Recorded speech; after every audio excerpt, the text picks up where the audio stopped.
Pasukan Kalajengking Hitam turun tangan punya teknik tempur yang mumpuni untuk menumpas KKB Papua.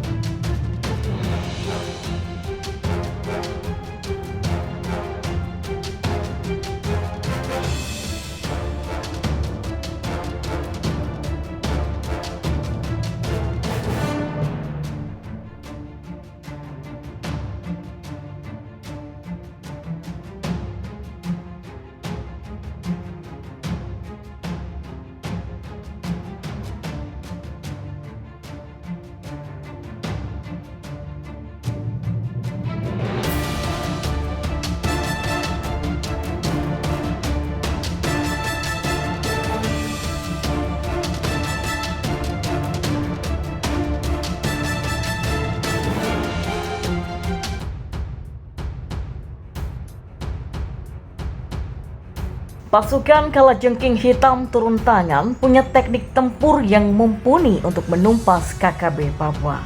Kelompok kriminal bersenjata atau KKB di Papua masih gencar melakukan teror di wilayah bumi Cendrawasih. Dan untuk menghadapi teror KKB Papua, TNI menurunkan salah satu pasukan terbaiknya. Kali ini adalah pasukan yang dikirim TNI ke Papua adalah Yonif 126 Kalacakti alias pasukan Kalajengking Hitam. Nantinya pasukan Kalajengking Hitam akan ditempatkan sebagai Satgas Pamtas RI PNG. Dan melansir dari laman Kodam 1 Bukit Barisan.mil.id, Kasdam 1 BB Brigjen TNI Purwito Hadi Wardono baru saja melaksanakan pemeriksaan kesiapan operasi Satgas Pamtas RI PNG Yonif 126 KCTA 2021 di Mako Yonif 126 KC Batubara. Ia mengatakan gelar pasukan ini dilaksanakan bertujuan untuk mengecek kesiapan Satgas baik personel maupun material dan juga peralatan yang akan digunakan saat melaksanakan pengamanan perbatasan. Sementara itu kelompok kriminal bersenjata atau KKB Papua pun masih gencar melakukan teror di wilayah bumi Cendrawasih. Dan memang untuk menghadapi teror KKB Papua, TNI menurunkan salah satu pasukan terbaiknya. Kali ini adalah pasukan yang dikirim ke Papua adalah Yonif 126 Kalacakti alias pasukan Kalajengking Hitam. Kasdam juga memberikan penekanan kepada Satgas Yonif 126 KC yang meliputi kemampuan taktik dan teknik bertempur, kemampuan binter, kemampuan intelijen dan juga hukum sesuai dengan standar operation prosedur. Tugas pokok TNI menegakkan kedaulatan negara, mempertahankan keutuhan wilayah yang diwujudkan dengan pengamanan wilayah batas negara. Dan lebih lanjut, Kasdam 1 BB juga menyampaikan bahwa tugas adalah kehormatan, untuk itu maka hindari kecil apapun pelanggaran dan selalu berdoa kepada Tuhan Yang Maha Esa agar setiap melaksanakan tugas diberi kelancaran, semangat dan mengembangkan inovasi serta kreativitas guna mendukung keberhasilan pelaksanaan tugas. Dan kegiatan itu dilaksanakan dengan tetap menerapkan prokes yang sangat ketat. Turut hadir dalam acara Danrem 022 PT beserta para asisten dan Kabalak serta Dandim 0208 AS. Dan melansir dari Wikipedia, Batalion Infanteri 126 Kalacakti atau Yonif 126 KC merupakan batalion infanteri di bawah komando Korem 022 Pantai Timur, Kodam 1 Bukit Barisan. Embrio batalion merupakan Yonif 124 Solu Bolong sesuai dengan skep Pandam 1 BB tanggal 30 April 1962 yang merupakan penyempurnaan batalion D yang berkedudukan di Marendal dan dipindahkan ke Sibologa. Dan saat ini Mako Yonif 126 Kalacakti bermarkas di Desa Perjuangan Kecamatan Seibalai Kabupaten Batubara. Yonif 126 KC yang berkedudukan di Bunut kisaran 750 personel dengan 3 daerah teritorial yaitu Kabupaten Asahan, Kota Tanjung Balai, dan Labuhan Batu yang memiliki 6 dislokasi yaitu Mayon di Bunut, Kompi Markas di Sibogat, Kompi Senapan di Tanjung Kasau, Kompi Senapan B di Damuli, Kompi Senapan C di Rantau Prapat, dan Kompi Bantuan di Pulau Raja. Memiliki lambang dengan seekor kalajengking berwarna hitam dengan tulisan Kalacakti yang mengelilinginya melambangkan kesatuan yang kokoh.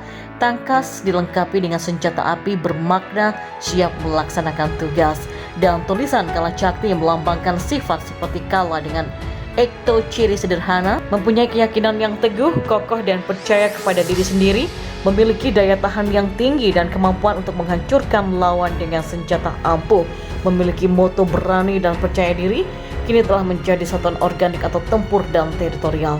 dalam kaitan mempersiapkan diri sebagai satuan organik yang handal dan teritori dalam tugasnya. Anggota Yonif 126 dibekali dengan kegiatan olahraga seperti bela diri, karate beraneka aliran, tenis, voli, sepak bola, dan kegiatan ibadah untuk meningkatkan keimanan dan ketakwaan sesuai dengan agama masing-masing para anggota, dan juga mengembangkan budaya daerah serta meningkatkan pengetahuan dan wawasan organik dalam tempur.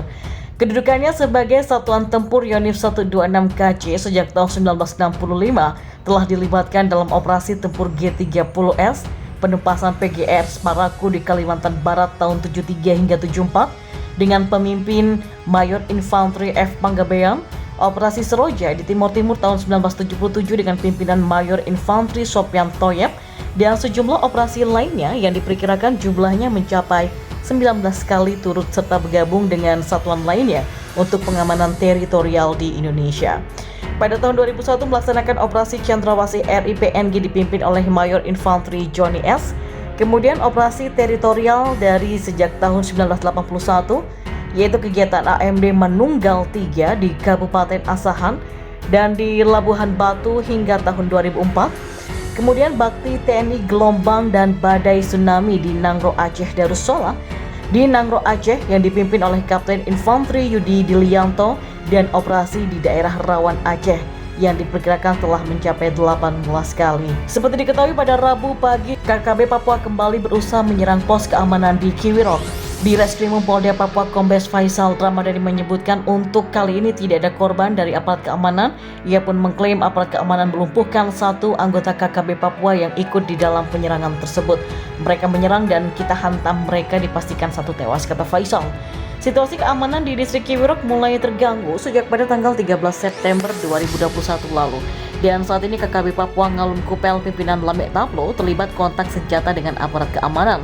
Dari kejadian tersebut, seorang anggota TNI mengalami luka tembak di bagian tangan, sedangkan Komandan Operasi KKB Papua Ngalum Kupel yang bernama Eli M. Bidana tewas dan dua anggota KKB Papua lainnya terluka. Namun setelah kontak senjata tersebut, KKB justru turun ke pusat kota Kiwirok dan melakukan pembakaran sejumlah fasilitas umum seperti puskesmas, sekolah, hingga kantor Bank Papua. Dalam aksi tersebut, seorang nakes yang bernama Gabriela Melaini tewas dan 4 nakes lainnya terluka. Saat ini 35 personel Satgas Nemangkawi telah masuk ke Kiwirok setelah berjalan kaki selama 30 jam dari distrik Oksibil. Anggota KKB Papua menyerah bertambah karena kesuksesan PON sukarela menyerahkan amunisi dan senjata. Anggota KKB Papua yang menyerah bertambah lagi. Mereka menyerahkan beberapa senjata dan amunisi kepada aparat serta berjanji setia kepada NKRI. Berlokasi di Aula Kodim 1709 Yawa dan Rem 173 PVB, Brigjen TNI Iwan Setiawan dan Dandim 1709 Yawa Letkol Infantri Leon Pangaribuan menerima langsung 6 pucuk senjata rakitan beserta amunisinya. Pemberian dari KKB Papua yang ada di wilayah distrik Angkai Sera dan distrik Yapen Utara, Kabupaten Kepulauan Yapen. Dan Rem 173 PVB mengungkapkan dua anggota KKB Papua tersebut menyerahkan 6 pucuk senjata api rakitan yang terdiri dari 4 pucuk laras panjang, 2 pucuk laras pendek atau pistol, 97 butir munisi, 1 buah HT, 4 lembar bendera bintang kejora, dan beberapa dokumen lainnya. Mereka tergerak untuk menyerah dan kembali kepada NKRI setelah melihat keseriusan pemerintah Indonesia karena telah membangun Papua dan ditambah terlaksananya PON yang sangat megah. Sebenarnya mereka sudah begitu lama menyimpan senjata beserta amunisi ini sebab mereka itu beranggapan Papua akan merdeka. Namun setelah melihat pembangunan dan penyelenggaraan PON di Papua, mereka yakin inilah yang benar bahwa Papua sebenarnya di bawah bingkai NKRI. Jadi selain itu, penyerahan diri kedua simpatisan ini juga karena ingin mendapatkan kehidupan yang tenang dan juga tanpa dibayang-bayangi oleh kejaran aparat keamanan, kata Brigjen Iwan. Penyerahan diri kedua simpatisan ini juga merupakan hasil dari upaya komunikasi yang baik dari Kodim 1709 Yawa dan jajarannya beserta seluruh pihak terkait, dan ini adalah keberhasilan dan terobosan yang dilakukan tanpa memerlukan ratusan senjata dan pengejaran aparat keamanan. Dalam kesempatan ini, Danrem juga meminta kepada pimpinan TPNOPM wilayah Saireri yaitu Fernando Worabai bersama para pengikutnya yang masih berseberangan dengan NKRI untuk segera kembali ke pangkuan Ibu Pertiwi. Jadi kami terbuka untuk saudara kami Fernando Worabai, meskipun berbeda pendapat dan ideologi, maka kami imbau untuk kembali ke NKRI dan kita ciptakan suasana Kamtibmas yang kondusif demi masa depan generasi muda dan juga percepatan pembangunan yang